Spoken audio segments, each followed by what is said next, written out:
Bonjour, quelques excuses pour le retard, je vais commencer en espérant que le son soit bon et qu'on ne soit pas interrompu. Ça s'est bien passé la première fois, donc ça devrait fonctionner pour la seconde. Donc je suis actuellement à San Francisco, après avoir passé quelques temps à la DNE et avoir travaillé auparavant aux États-Unis déjà et puis en France en circonscription, m'attachant particulièrement à développer certains usages du numérique. Donc les enjeux dont je vais vous parler aujourd'hui sont des enjeux uniquement pédagogiques, pas d'enjeux économiques ou pas d'enjeux politiques, ceux qui ont été développés ce matin par le recteur. Donc dans l'exposé que je vais mener avec vous, il va y avoir certains éléments que je vous demanderai interactivement d'effectuer sur vos téléphones portables, donc gardez-les pas très loin pour essayer de vous rendre compte de certains éléments qui peuvent être effectué avec les élèves, ce sera plus probant et plus parlant pour vous. Donc, aujourd'hui, l'exposé que je vais vous donner en temps est un exposé sur les changements qu'apporte le numérique à 3 niveaux, sur l'enseignement, l'élève et l'école. Je vais m'attacher à parler de 2 éléments importants, les changements métiers et quels sont les éléments qu'il faut penser revoir en classe. Et pour prolonger, pour vous parler de l'école de manière plus générale et des élèves, je prendrai le domaine de la lecture et de l'écriture pour vous expliquer à quel point les compétences changent et les curriculums et les programmes que nous avons à l'heure actuelle ne sont pas complètement adaptés, n'apportent pas toutes les réponses et laissent un grand flou par rapport à ce qui devrait être fait et vu dans la classe. Donc, avant de vous donner quelques éléments pratiques sur les équipements et les accès, quelque chose d'important, c'est que, et à avoir en tête tout au long de l'exposé, c'est que ce que vivent, et la grande difficulté qui se pose aujourd'hui à nous, c'est ce que vivent les enseignants représente une rupture importante avec leur propre culture scolaire. C'est-à-dire que les modalités de fonctionnement qu'ils ont vécues et qui existent depuis toujours ne sont plus celles auxquelles l'école doit s'adapter. Et en ça, n'ayant plus d'éléments modélisants, nos enseignants peuvent se trouver parfois un peu démunis. Alors, quelques données rapides pour vous rendre compte un petit peu de ce qui se passe. Donc rapidement, avant de commencer, l'ensemble des données que je partage avec vous sont notées sur le prési que je vous donnerai enfin, et vous avez des petits gribouillis que vous ne devez pas pouvoir voir ici, qui vous donnent toutes les sources si vous avez besoin de les réutiliser. Savoir d'où ça vient, important la source, j'en parlerai plus tard. Donc le numérique au quotidien au niveau des accès et des équipements, vous voyez qu'en France on a un taux d'équipement qui est relativement important. En 2012, 71% des Français ont un ordinateur portable. Faites rapidement un calcul avec la population qui ne peut pas en posséder, certaines tranches d'âge. Et puis en 2013, 50% des Français ont un smartphone. Je vous donne ces données-là parce qu'elles sont importantes à plusieurs titres. Le premier, c'est que les populations qui sont le plus largement connectées et le plus largement en accès avec cette mobilité, ce sont les 13-19, 92%. Et je vous ai mis pour information le taux de croissance. En 3 ans, on a eu de 2010 à 2013 un taux d'augmentation. On est passé de 30 à 80% d'augmentation. C'est énorme. Aujourd'hui, ces élèves, ces adolescents qui sont équipés, ce qui m'intéresse de voir avec vous, c'est qu'ils ont un accès à Internet, quasi continu. Quand je parle de mobilité, ça inclut tablettes et smartphones. La majorité des équipements représentent des smartphones. Donc ça, c'est au niveau des taux d'équipement. Au niveau des usages, il y a quelque chose qui reste intéressant à regarder. Je vous ai intitulé cette diapo les nommées digital natives parce que on s'aperçoit maintenant, et vous avez dû entendre et lire dans la presse souvent que ces digital natives avaient grandi avec un système d'information, de communication et d'équipement qui leur permettait d'être plus à même de comprendre ce qui se passait que vous ou que moi, adultes ayant vécu avec le tableau noir et la craie. C'est faux. On se rend compte aujourd'hui que les compétences qu'ils ont à développer, on verra plus tard en lecture et en écriture, ce n'est pas parce qu'ils ont grandi avec ces outils-là qu'ils vont savoir les utiliser correctement.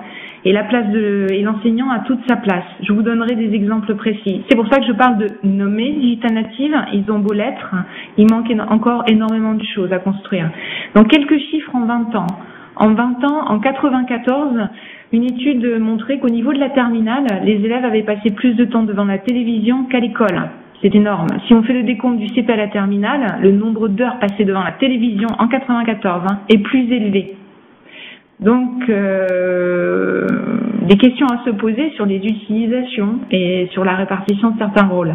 En 2010, cette fois, je ne suis pas sur les écrans, je suis sur les médias de manière générale parce que je vous en reparle dans quelques minutes d'éducation aux médias. On ne peut pas parler de numérique aujourd'hui sans parler d'éducation aux médias. Intégration du numérique sans parler d'éducation aux médias, c'est pas possible.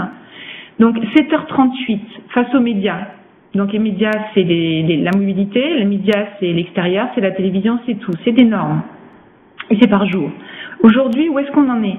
Aujourd'hui, on en est beaucoup plus loin. Je vous ai mis juste 3 données importantes pour que vous puissiez voir l'évolution. Vous, la tranche d'âge qui vous intéresse, c'est les 13-19, mais il n'est pas inintéressant de voir ce qui se passe déjà au niveau des 1-6 ans.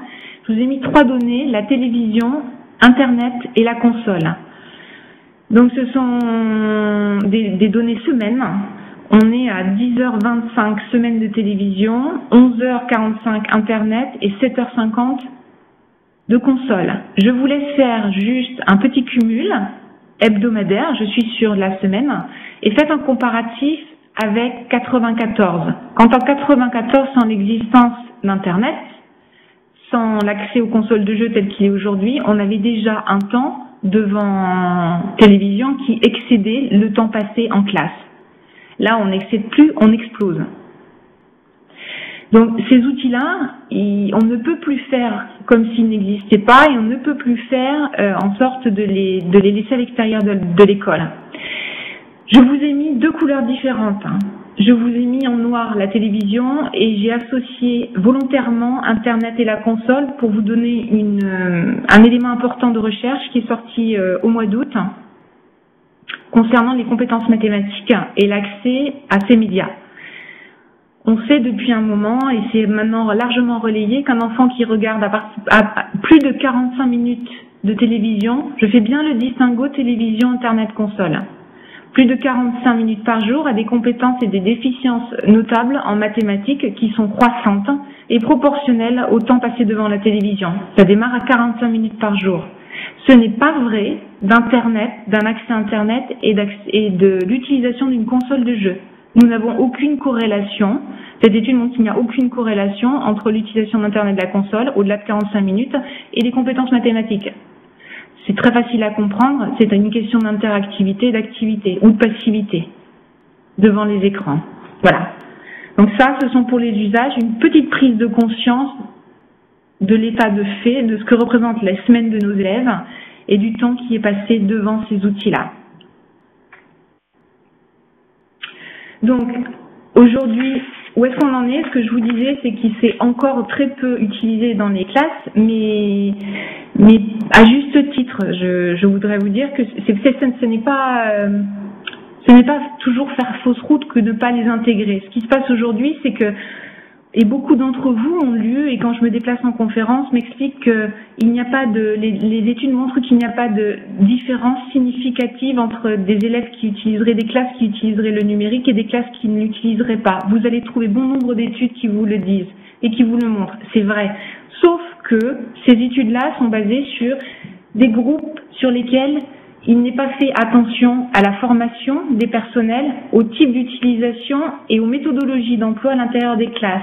Dès lors qu'on passe sur des éléments précis, par exemple sur de l'utilisation de l'écriture numérique avec des plateformes d'écriture synchrone, ça a été fait en France il y a 1 an et demi, on s'aperçoit là, dès lors qu'on va noter ces éléments de manière plus précise, avec des méthodologies qui apportent une réelle plus-value, qu'on a une efficacité notable et des apprentissages beaucoup plus efficaces, notamment sur les conduites discursives de l'écrit, dont je vous parlerai un peu plus tard. Donc, sur ces études qui disent qu'il n'y a pas de différence significative, attention. Et beaucoup de collectivités territoriales ou locales mettent en avant ces éléments-là pour ne pas intégrer les outils. Je pense que c'est une erreur. Il faut se pencher sur des éléments beaucoup plus précis. L'autre élément qui est aussi à prendre en compte pour vous, au public secondaire, c'est qu'on a en fait une réticence des élèves beaucoup plus grande que l'on peut avoir au primaire vis-à-vis de la scolarisation des technologies, pour plusieurs raisons.